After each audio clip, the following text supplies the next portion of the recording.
November 18, 1942, above Henderson Field, Guadalcanal. The hands of an unnamed Japanese Zero pilot tightened on his control stick as he watched the strange twin-boomed American fighters climbing from Henderson Field. On this date, pilots of the 339th Fighter Squadron became the first Lightning pilots to attack Japanese fighters, marking a historic moment that would shatter Japanese assumptions about aerial superiority. Twin-engined, twin-tails, climbing like nothing we have seen, he would later report to his squadron commander at Rabaul, words that revealed the first cracks in 3 years of Japanese air dominance. Through his canopy, he had just witnessed something that contradicted everything Japanese naval aviation doctrine had taught.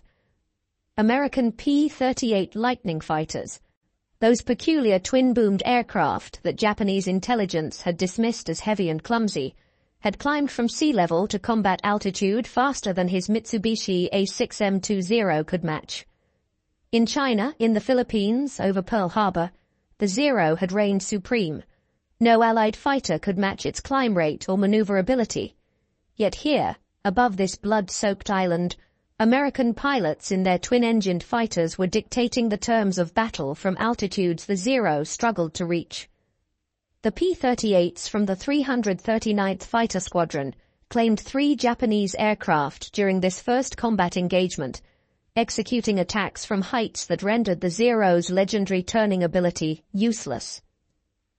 The mathematics of aerial supremacy were being rewritten not in dogfighting manuals, but in the stark reality of superior altitude performance that would soon demolish every assumption Japanese pilots carried about their invincibility, their aircraft, and their enemy. The rising sun's confidence. The collapse of Japanese air superiority had begun long before that November day, though no one in the Imperial Japanese Navy would have believed it. Since December 7, 1941, Japanese naval aviators had swept across the Pacific with an aura of invincibility. The Mitsubishi A6M0, with its incredible range, tight turning radius, and trained pilots, had earned a fearsome reputation. The Zero's maximum speed of 332 miles per hour at its critical altitude seemed impressive, and its ability to turn inside any Allied fighter made it deadly in traditional dogfights. Among the elite pilots was Petty Officer First Class Saburo Sakai, holder of multiple victories, veteran of the China campaign, survivor of countless engagements. By 1942, Sakai had achieved 13 victories in the Borneo campaign alone before being transferred to Lae, New Guinea, where he would score the majority of his eventual 64 claimed victories. His confidence, like that of his fellow pilots, was absolute. Lieutenant Junichi Sasai, Sakai's immediate superior, had addressed his pilots before combat operations. The American fighters over the Guadalcanal area are known to have come from aircraft carriers supporting the invasion. They are probably regular American Navy fighters, not Army planes. The Japanese pilots expected to face carrier-based F-4F Wildcats, aircraft they had defeated before. The early months of 1942 seemed to confirm Japanese superiority. Japanese pilots shot down obsolete Brewster Buffaloes over Singapore, decimated Curtiss P-40 Warhawks over Java, and swept aside British Hurricanes over Burma. The Zero had nearly complete initial dominance in the Pacific theater. Even when facing newer Allied fighters, Japanese pilots maintained their psychological edge through superior training and tactics refined over years of combat in China. But intelligence reports filtering back to Japanese squadrons in mid-1942 spoke of a new American fighter, something different. Twin engines, twin tails, heavy armament concentrated in the nose. The reports were dismissed by most squadron commanders. How could a twin-engine fighter possibly threaten the nimble Zero? Japanese naval doctrine, built on the concept of the decisive battle and individual combat skill, had no framework for understanding what was coming. The Lightning emerges. The P-38 Lightning was the only really successful twin-engine daytime fighter of the war, the result of Lockheed's response to a February 1937 U.S. Army Air Corps specification for a long-range interceptor. Designer Clarence Kelly Johnson and his team had created something unprecedented. A fighter that could exceed 400 miles per hour, climb to 40,000 feet, and carry enough fuel for missions exceeding 1,000 miles. The P-38's twin Allison V-1710 engines, each producing 1,150 horsepower with turbo-supercharging, gave it performance characteristics that seemed impossible to Japanese engineers. While the Zero had been designed for maximum maneuverability with minimum weight, even lacking armor protection and self-sealing fuel tanks in early models, the Lightning represented a different philosophy entirely: speed, altitude, firepower, and survivability. The first P-38s arrived in the Pacific Theater not with fanfare, but with mechanical problems. When the first P-38s arrived in Australia, they were discovered to have some design problems, and their combat debut was delayed. But by late 1942, these issues were being resolved, and experienced pilots from P-40 squadrons were transitioning to the new fighter. The 49th Fighter Group was still equipped with P-40s, but would soon transition to the Lightning. These pilots brought with them hard-won experience against Japanese fighters. They had learned, often through fatal trial and error, never to engage a Zero in a turning fight. The P-38 would give them the tool to fight on their own terms. First blood over the Solomons. November 18, 1942, marked the Lightning's first major engagement with Japanese fighters when pilots of the 339th Fighter Squadron, flying from Henderson Field on Guadalcanal, engaged Japanese aircraft while escorting Boeing B-17 Flying Fortress bombers. The results stunned both sides. Japanese pilots flying escort for their bombers first spotted the strange twin-boomed silhouettes climbing from the south. Their initial reaction was confusion. Were these bombers? Reconnaissance aircraft? The rate of climb suggested neither. By the time they recognized them as fighters, the P-38s had already gained a 5,000-foot altitude advantage. The P-38s would patrol above the altitude at which the Zero could effectively operate. Their great speed at high altitudes allowed them to maneuver into the most advantageous positions. Then the big fighters would plunge from the sky to smash into the hapless Zero fighters. The mathematics were stark. While the Zero's low-speed maneuverability was legendary, its high-speed maneuverability was actually inferior to the P-38 at altitude. Above 250 miles per hour, the Zero's controls became increasingly heavy. Above 300 miles per hour, the aircraft became difficult to maneuver at all. The P-38, with its hydraulically boosted controls in later models, maintained effectiveness even in high-speed dives approaching 500 miles per hour. The technological chasm. The shock for Japanese pilots went beyond mere performance numbers. The P-38 represented a fundamentally different approach to aerial warfare that Japanese military culture had not anticipated. The Lightning's armament, 4.50 caliber machine guns and one 20mm cannon concentrated in the nose, delivered devastating firepower in a focused stream that didn't require the complex gun convergence calculations of wing-mounted weapons. The turbo-supercharged engines were equally revolutionary to Japanese understanding. The P-38's turbo-superchargers made it one of the earliest Allied fighters capable of performing well at high altitudes, while also muffling the exhaust, making the P-38's operation relatively quiet. Japanese pilots often didn't hear the P-38s approaching until it was too late. The Zero's Nakajima Sakai engine, producing 950 horsepower at sea level, lost power dramatically with altitude. By 20,000 feet, it was producing barely 750 horsepower. The P-38's turbo-supercharged Allisons maintained their power output to much higher altitudes, giving them an overwhelming advantage in the vertical dimension of aerial combat. The psychology of technological inferiority. By early 1943, the psychological impact on Japanese pilots was becoming evident in squadron reports and personal letters. The mythology of the Zero's invincibility, carefully cultivated since the aircraft's debut in China, was crumbling. Japanese pilots spoke of constant tension, knowing a P-38 could strike from anywhere. Lieutenant Commander Tadashi Nakajima encountered what was to become a famous double-team maneuver on the part of the enemy.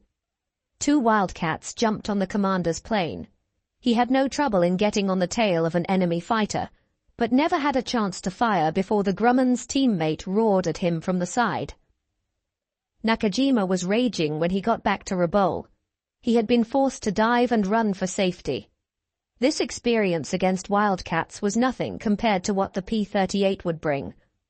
Saburo Sakai himself would later admit, it was no longer possible for the Zero fighters to successfully engage the P-38s, except under the most unusual conditions, which unhappily seldom presented themselves. This admission from Japan's most famous ace carried devastating weight among the pilot community. The tactical reality was even worse than individual combat statistics suggested. The P-38's range meant it could appear anywhere across the vast Pacific theater. With a range of 1,600 miles thanks to drop tanks, the Lightning could escort bombers deep into Japanese territory or conduct fighter sweeps far from American bases. Japanese pilots could no longer count on numerical superiority over their own territory. The Yamamoto mission, ultimate demonstration. Nothing demonstrated the P-38 superiority more dramatically than Operation Vengeance on April 18, 1943, when 16 P-38s flew a 435-mile interception mission to shoot down Admiral Isoroku Yamamoto. The mission required precise navigation over water, extreme range, and the ability to engage both bombers and fighter escorts successfully. Major John Mitchell led the mission, with the aircraft flying at 50 feet above the ocean to avoid radar detection, then climbing rapidly to intercept altitude. The psychological impact on Japanese naval aviation was devastating. Their most revered leader, traveling with 6 Zero escorts, had been hunted down and killed by American fighters operating at the extreme edge of their range.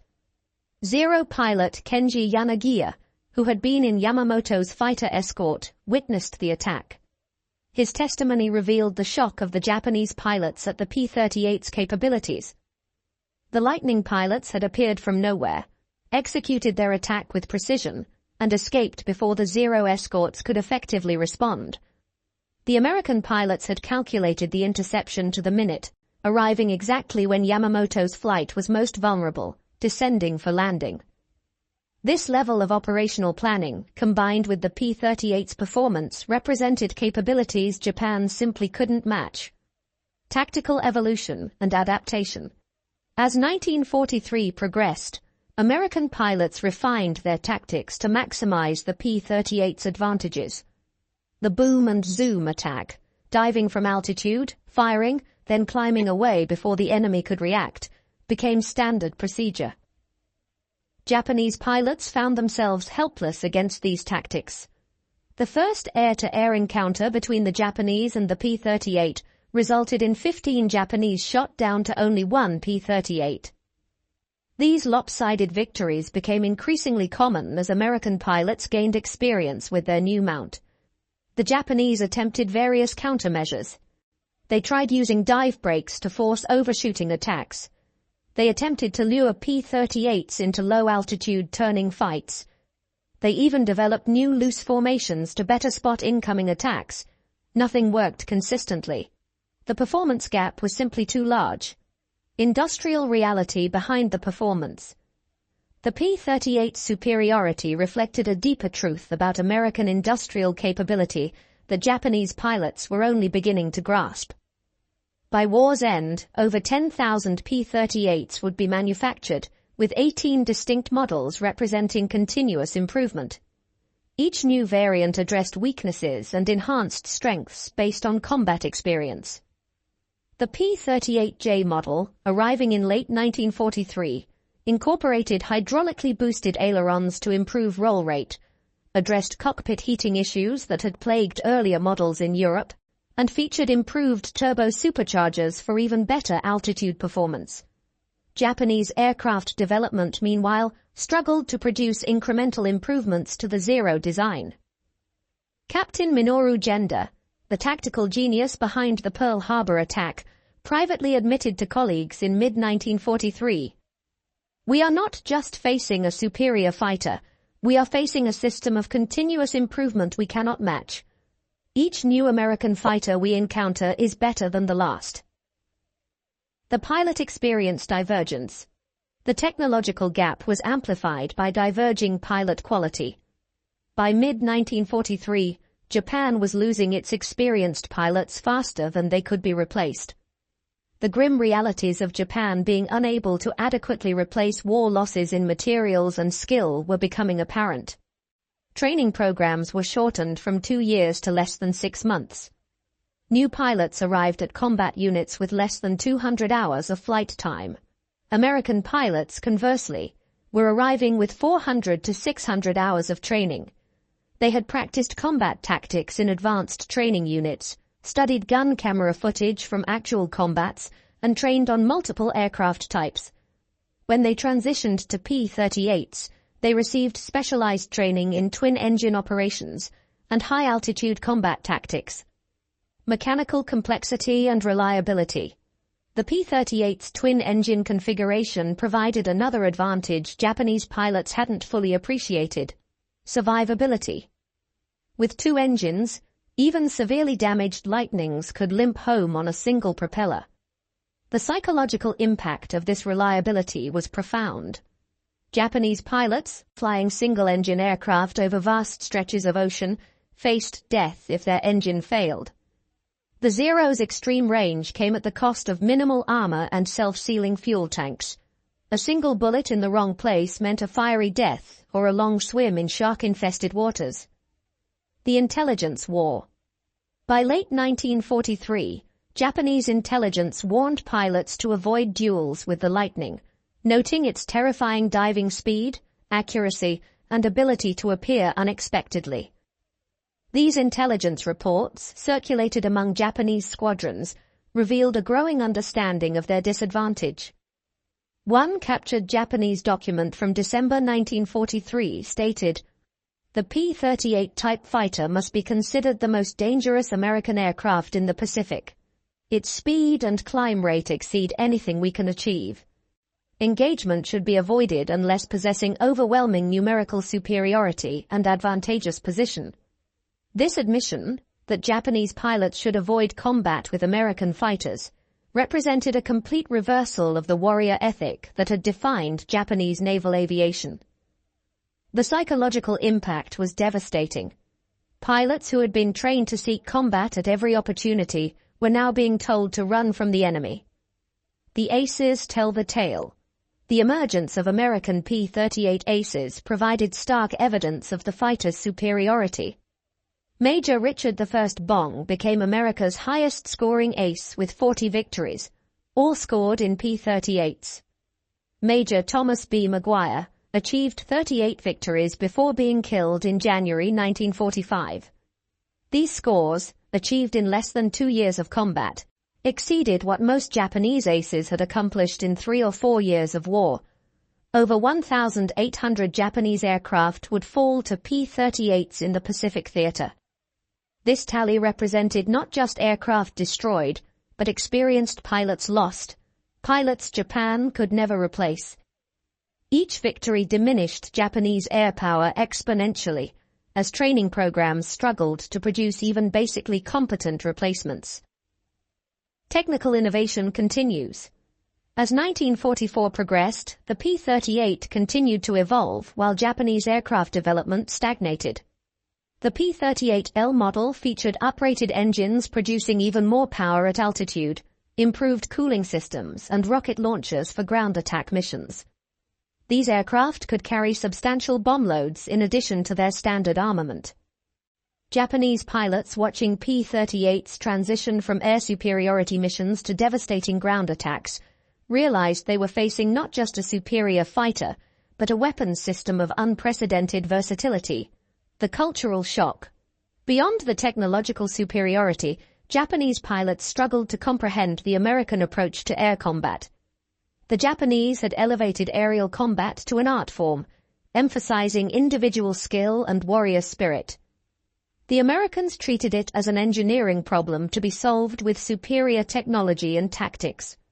Commander Masatake Okumiya, a staff officer who analyzed combat reports, wrote after the war, "We could not accept that fighting spirit alone was insufficient. Every report of P-38 superiority was met with demands for greater dedication, more aggressive spirit. We confused courage with capability. This cultural blindness prevented effective adaptation. While American pilots continuously refined tactics based on combat experience, Japanese training continued to emphasize aerobatic skill and individual combat prowess, skills useless against an enemy that refused to engage on those terms." The radar revolution. By mid-1944, some P-38s were equipped with primitive airborne radar for night fighting operations. This technology was completely beyond Japanese capability to match or counter. Night had previously been a sanctuary for Japanese operations. Now even darkness offered no protection. The Marianas Turkey Shoot. While the P-38 didn't participate directly in the Battle of the Philippine Sea in June 1944, its impact was felt in the quality of Japanese pilots who faced the U.S. Navy's Hellcats. Years of attrition against P-38s and other American fighters had eliminated Japan's experienced pilots. The Marianas Turkey Shoot, where American pilots shot down over 300 Japanese aircraft for minimal losses, was the culmination of a process the P-38 had accelerated. Vice Admiral Takeo Ozawa, commanding the Japanese carrier forces, later admitted, "Our pilots were not ready. They had neither the experience nor the aircraft to match the Americans. The war in the air had been lost long before that day." Desperation and innovation. As 1944 turned to 1945, Japanese attempts to counter the P-38 became increasingly desperate. They experimented with ramming attacks, recognizing that conventional combat was hopeless. They developed phosphorus anti-aircraft shells specifically to target the P-38's fuel tanks. They even attempted to develop their own twin-engine fighters, though none reached operational status in meaningful numbers. The Kawasaki Ki-102, Japan's attempt at a twin-engine fighter comparable to the P-38, demonstrated the technological gap. While the P-38 had been operational since 1941, the Ki-102 didn't enter service until 1945, and only 238 were built. It was slower than the P-38, climbed poorly, and suffered from chronic engine problems. The end of air superiority.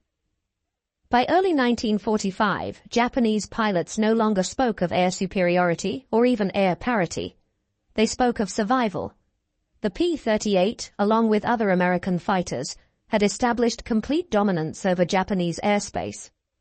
Saburo Sakai himself would later state that the P-38 destroyed the morale of the Zero fighter pilot. The numbers tell the story. The statistics of P-38 operations in the Pacific tell a story of overwhelming superiority. Over 1,800 Japanese aircraft destroyed by P-38s. Major Richard Bong, 40 victories, all in P-38s. Major Thomas Maguire, 38 victories in P-38s. P-38 pilots claimed more Japanese aircraft than any other Army Air Force fighter. Against these achievements, Japanese loss rates told a grimmer story. By war's end, Japan had lost over 90% of its experienced pilots who had begun the war. The average Japanese pilot in 1945 had less than 100 hours of flight time.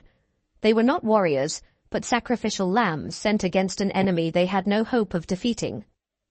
Post-war revelations.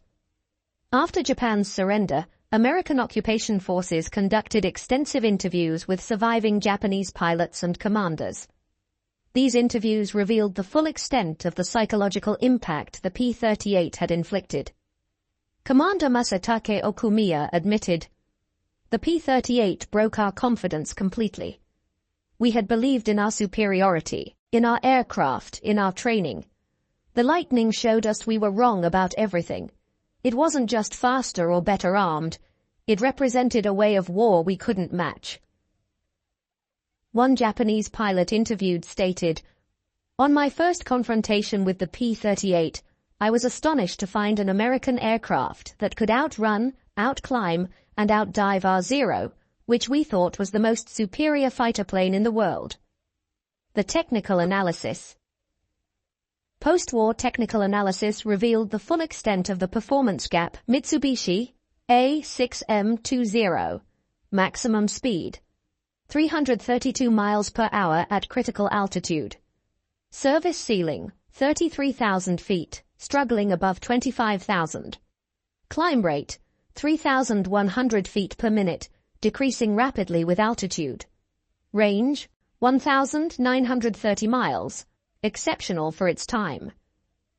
Armament: 2 7.7 mm machine guns, 2 20 mm cannon, limited ammunition. Armor: none in early models. Self-sealing fuel tanks: none in early models. Lockheed P-38 Lightning maximum speed, over 400 miles per hour. Service ceiling, 44,000 feet.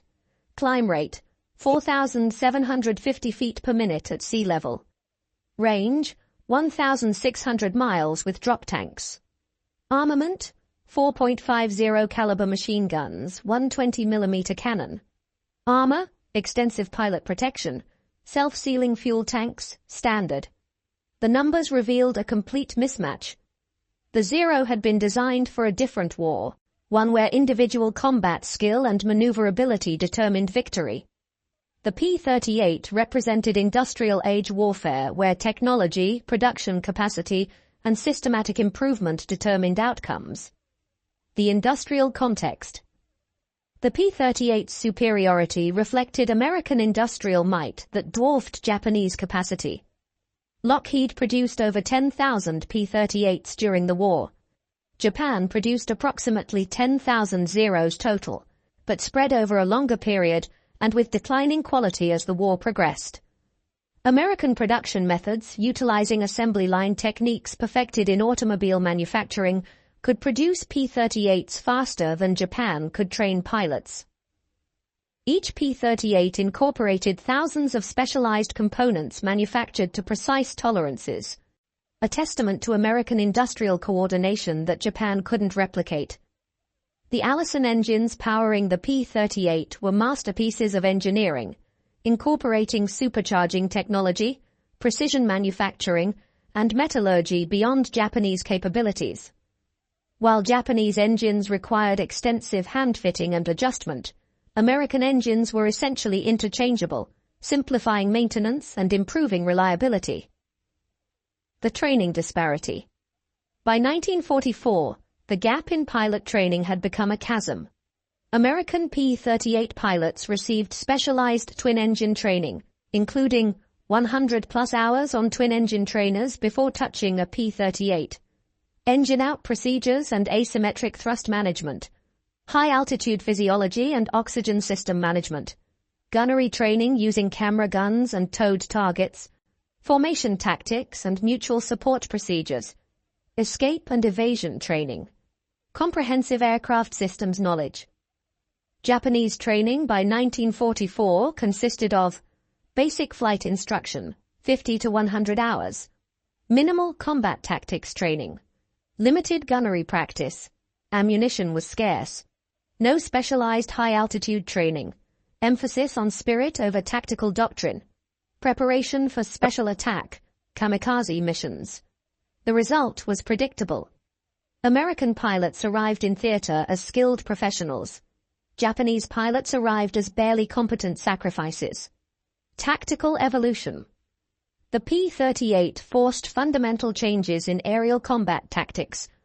The traditional turning dogfight, which had dominated aerial combat since World War I, became obsolete. While the P-38 could not outturn the A6M0 when flying below 200 miles per hour, its superior speed coupled with good rate of climb meant it could use energy tactics effectively. American pilots developed the high side pass, approaching from above and behind, diving through the enemy formation with guns blazing, then zooming back to altitude before the enemy could react. This tactic, impossible without the P-38's performance advantages, rendered Japanese defensive formations useless. The Japanese attempted to adapt by stationing fighters at multiple altitudes, but this dispersed their forces and made coordination impossible. They tried using clouds for concealment, but the P-38's speed allowed it to cover vast areas quickly, finding Japanese aircraft wherever they tried to hide. The psychological warfare component. The distinctive appearance of the P-38 became a psychological weapon. Its twin-boom design looked alien to Japanese pilots who initially dismissed it as heavy and clumsy. This unique silhouette, however, became a symbol of American technological superiority that struck fear into Japanese pilots long before combat was joined. Ground crews reported that the mere rumor of P-38s in the area would cause Japanese pilots to delay missions or request additional escorts. The aircraft's nickname among Japanese pilots, 2 planes, 1 pilot, reflected both confusion about its design and respect for its capabilities. Strategic impact. The P-38's superiority had strategic implications beyond tactical air combat. Japanese military planning had assumed rough air parity would allow their superior warrior spirit to prevail. The P-38 demonstrated that technology could create such overwhelming advantage that spirit became irrelevant. This realization influenced Japanese strategic decisions, including acceleration of kamikaze tactics as conventional air combat became hopeless, withdrawal of remaining experienced pilots to home island defense, abandonment of offensive air operations by mid-1944, diversion of resources to desperate wonder weapon projects, recognition that the war was unwinnable by conventional means. Admiral Somu Toyoda, Commander-in-Chief of the Combined Fleet, privately acknowledged in October 1944, "We no longer have an air force capable of conventional operations. The American fighters, especially the P-38, have eliminated our ability to contest the skies." The maintenance and logistics victory. The P-38's twin-engine complexity initially concerned American planners, but it demonstrated another American advantage: sophisticated maintenance and logistics capabilities. P-38 squadrons maintained operational rates exceeding 80% even in primitive Pacific conditions. Japanese units, flying simpler single-engine fighters, struggled to maintain 50% availability by 1944. American maintenance crews, many recruited from civilian aviation and automotive industries, brought systematic approaches to aircraft maintenance. They developed specialized tools, standardized procedures, and preventive maintenance schedules. Japanese maintenance remained largely traditional, relying on individual skill rather than systematic procedures. The navigation technology gap. P-38s, equipped with radio direction finding equipment, could navigate accurately over vast Pacific distances. They could home in on radio beacons, find their bases in poor weather, and conduct precise time-on-target attacks. Japanese pilots still relied primarily on dead reckoning and visual navigation, limiting their operational flexibility. This navigation advantage became critical during long-range missions. The Yamamoto interception mission required precise navigation over 435 miles of open ocean, arriving at the exact point at the exact time. Japanese pilots couldn't have executed such a mission with their available technology. The impact on Japanese naval aviation. The Imperial Japanese Navy had built its entire strategic doctrine around naval aviation. The P-38's dominance shattered this foundation. Carrier air groups, rebuilt after Midway losses, were decimated by P-38s and other American fighters during island campaigns. By 1944, Japanese carriers sailed with half-strength air groups of poorly trained pilots. Vice Admiral Jisaburo Ozawa, commanding the first mobile fleet, reported before the Battle of the Philippine Sea, "Our pilots are not ready for combat against American fighters. They can barely land on carriers, much less fight P-38s and Hellcats. We are sending them to certain death." The cultural transformation. The encounter with the P-38 forced a fundamental transformation in Japanese military thinking. The Bushido Code, emphasizing spiritual strength and individual warrior prowess, proved inadequate against American industrial warfare. Younger Japanese officers began questioning the entire basis of Japanese military doctrine. This cultural transformation extended beyond the military. Japanese pilots returning from combat, those few who survived, brought stories of American technological superiority that contradicted years of propaganda about Western decadence and Japanese spiritual superiority. The economic reality. The P-38 program represented an economic investment Japan couldn't match. Each P-38 cost approximately $97,000 in 1944 dollars. Expensive, but America produced them by the thousands. Japan struggled to produce aircraft costing a fraction of that amount in meaningful numbers. The aluminum required for a single P-38 exceeded what many Japanese aircraft factories received in a month by 1944. The precision instruments, the turbo-superchargers, the constant-speed propellers, each component represented industrial capabilities Japan had never developed. The pilot testimony. The most powerful evidence of the P-38's impact comes from Japanese pilot testimonies. These men, trained to never admit weakness, universally acknowledged the Lightning's superiority in post-war interviews. Lieutenant Saburo Sakai. The P-38 would patrol above the altitude at which the Zero could fly. Their great speed at high altitudes allowed them to maneuver into the most advantageous positions. Then the big fighters would plunge from the sky to smash into the hapless Zero fighters. The ultimate humiliation. Perhaps the greatest humiliation came not from combat losses, but from the P-38's other capabilities. P-38 reconnaissance variants obtained 90% of the aerial photography in the Pacific Theater. Japanese positions, movements, and preparations were constantly observed. The same aircraft that dominated them in combat was mapping their defeat in detail. Japanese commanders realized their every move was watched, photographed, analyzed. The P-38 F-5 photo reconnaissance variant, stripped of weapons but retaining full performance, could photograph Japanese installations with impunity. Japanese fighters sent to intercept them simply couldn't reach their altitude. The legacy of shock. The shock Japanese pilots experienced when encountering the P-38 extended far beyond the war. It influenced post-war Japanese aviation development, military doctrine, and even cultural attitudes toward technology versus tradition. Many surviving Japanese pilots became advocates for technological advancement in post-war Japan. They had learned firsthand that courage without capability was meaningless. Their experiences influenced Japan's post-war embrace of technology and industrial development. Saburo Sakai, who became a successful businessman after the war, often spoke about the lessons learned from facing the P-38.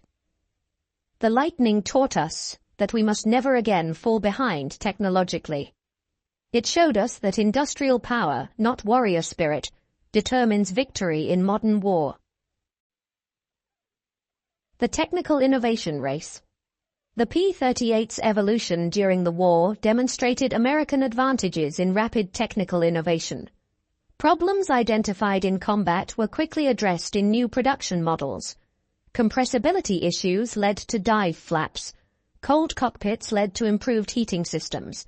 Roll rate complaints led to hydraulically boosted ailerons. Japanese aircraft development, constrained by limited resources and institutional rigidity, couldn't match this pace of improvement. The Zero that fought in 1945 was essentially the same aircraft that had attacked Pearl Harbor, with minor improvements. The P-38L of 1945 was dramatically superior to the P-38E of 1942. The final assessment. General Kenny, commander of Allied air forces in the Southwest Pacific, was quoted as saying, "The P-38 pilots, flying at great height, chose when and where they wanted to fight with disastrous results for Japanese pilots. This ability to dictate engagement terms represented a revolution in air combat that Japanese military doctrine never successfully countered. The statistics are overwhelming. By war's end, the two top American aces had shot down 78 Japanese aircraft between them, all in P-38s. The top surviving Japanese ace had 64 victories accumulated over 6 years of war. The mathematics of attrition were unsustainable for Japan. The broader implications. The P-38's dominance over the Zero represented more than just technological superiority. It demonstrated fundamental differences in approach to warfare, industrial capacity, innovation culture, and strategic thinking. The Japanese had prepared for a short, decisive war where warrior spirit would overcome material disadvantages. The P-38 represented American preparation for a long industrial war where technology and production would prove decisive. The psychological shock experienced by Japanese pilots encountering the P-38 was really the shock of encountering modernity itself. The Lightning represented systematic application of science, engineering, and industrial management to warfare. Against this, the samurai tradition, however noble, was helpless. The human cost. Behind the statistics and technical specifications lay human tragedy. Thousands of young Japanese pilots, many with less than 100 hours of flight time, were sent against P-38s in obsolescent aircraft. They knew they had no chance. Their letters home, discovered after the war, reveal young men resigned to death. One young pilot wrote before his final mission, "Mother, I will face the twin-tailed devils tomorrow. I do not expect to return. They fly higher and faster than we can imagine. I will do my duty, but I know it is hopeless." He was shot down by P-38s over Rabaul in March 1944. His was one of thousands of similar stories. Young lives sacrificed to a technological gap that courage couldn't bridge. The lasting influence. The P-38's impact extended beyond World War II. It influenced Cold War aircraft development, with both the United States and Soviet Union developing twin-engine, high-altitude interceptors based on lessons learned from the Lightning. The concept of using technology to create overwhelming advantage became central to American military doctrine. For Japan, the experience influenced their post-war self-defense forces to prioritize quality over quantity, advanced technology over mass mobilization. The trauma of technological inferiority left lasting marks on Japanese military thinking. Conclusion. The end of an era. The shock Japanese pilots experienced when they could not outrun or outclimb the P-38 Lightning marked the end of an era in aerial warfare. The age of the individual warrior pilot, where personal skill and courage determined victory, died in the skies over the Pacific. It was replaced by industrial-age warfare where technology, production capacity, and systematic innovation determined outcomes. Saburo Sakai's post-war reflection that the P-38 destroyed the morale of the Zero fighter pilot captured the essence of this transformation. It wasn't just that the P-38 was faster or climbed better. It represented a way of war that Japan couldn't match. The Japanese pilots who survived learned a harsh lesson. In modern war, courage without technology is not heroism, but futility. The P-38 Lightning didn't just shoot down Japanese aircraft. It shattered an entire worldview about warfare, honor, and national power. Their shock was the shock of discovering that everything they believed about air combat was wrong. The Zero, which had seemed invincible in 1941, was obsolete by 1943. The pilots who had trained for years in aerobatic combat found their skills useless against an enemy that refused to engage on those terms. In the end, the twin-tailed devil that haunted Japanese pilots' nightmares represented more than just a superior fighter aircraft. It embodied American industrial might, technological innovation, and systematic approach to warfare that would define the second half of the 20th century. The last word belongs to Saburo Sakai, Japan's most famous fighter ace, who survived the war and lived to reflect on its lessons. The P-38 taught us, the hardest lesson of all, that the age of the samurai was over. In the skies over the Pacific, we met the future, and it destroyed us. The shock of that encounter reverberates still, a reminder that in the crucible of war, technology and industrial capacity ultimately triumph over tradition and individual valor. The Japanese pilots who could not outrun or outclimb the P-38 Lightning learned this lesson at the cost of their lives, their aircraft, and ultimately their empire's dreams of dominance. They had challenged the arsenal of democracy with the spirit of the samurai. The P-38 Lightning was democracy's answer, delivered at 400 miles per hour from 30,000 feet, with devastating precision that no amount of courage could overcome.